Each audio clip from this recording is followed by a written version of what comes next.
This is a story about a boy who just wanted to play baseball. I'll call him Bob for privacy reasons. He was a really talented baseball player and he was looking for a team to join outside of the regular season. I suggested that he join a park league that I had heard about. I knew people in this league and I knew the coach was looking for great athletes, so I thought Bob would be a perfect fit. He probably had more talent than anybody else on the team, but there was one problem.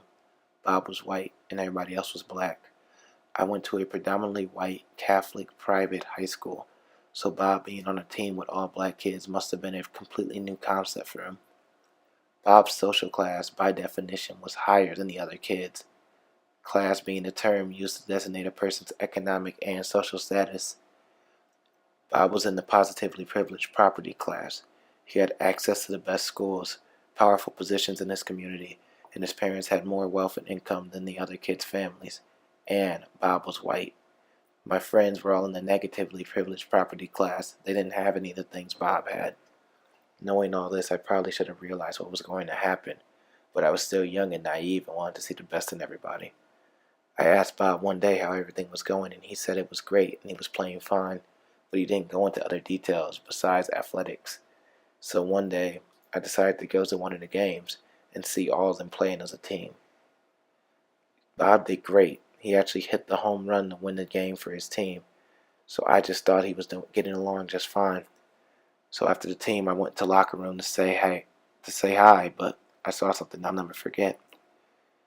Bob's teammates were hazing him, saying things like, "You hit a home run, your daddy gonna give you $100 now?" And look at his brand new cleats, his mama probably owns Nike. That's when I realized this wasn't just normal freshman hazing. These kids who I grew up with my whole life were making fun of somebody for their race and ethnicity. I couldn't believe it. I could understand it though. All their lives we were taught that black was good and white was bad. We were taught that to live in America was to live in a white man's world. But we saw something. We saw that sports were the only area where minorities could dominate. So when Bob came in and was performing better than the others, they saw the white man trying to take over their world, and they weren't happy about it. So while race and ethnicity may just be a social construct to explain who you hang around and who's the same color as you, the dynamic that they create in America promotes social inequalities and make it okay for one to say that they're better than the other. The dynamic in America is that whites are always better, and the minorities just fall by the wayside. But in this instance, Bob was the minority. I was standing right there.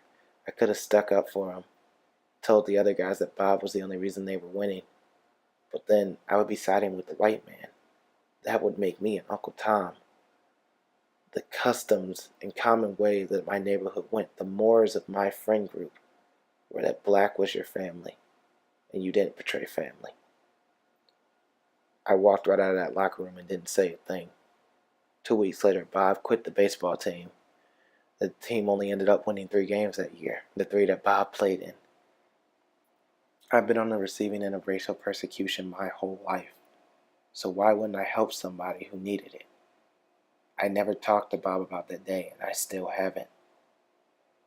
Often I think, why did it happen that way? Well, besides race, there's a few other social dynamics that we have to explore. In America, you have a higher social status, you're usually protected by any persecution that might come from it. But Bob was surrounded by people of a lower class. So instead of deciding to break the system that labeled them as minorities and labeled them as different, they decided to perpetuate it by looking at Bob as the minority and judging him for stuff he couldn't control. What would I have done different? Nothing. What would me speaking up have done? Bob probably still would have gotten picked on. I would have been ostracized from my community. Who would it have helped? If I could go back in time, the only thing I would do is tell Bob not to join that team. Because while we love to say that everybody's treated equally and every man has a fair chance, that's just not the world we live in. The structure that I was in at that time definitely affected my free will, my will to act. I couldn't speak up. I couldn't speak against my race. Doing so may have just made them hate Bob more, because they could have seen it as him turning me to their side, making me one of them. It wouldn't have helped anybody. Speaking up wouldn't have done anything.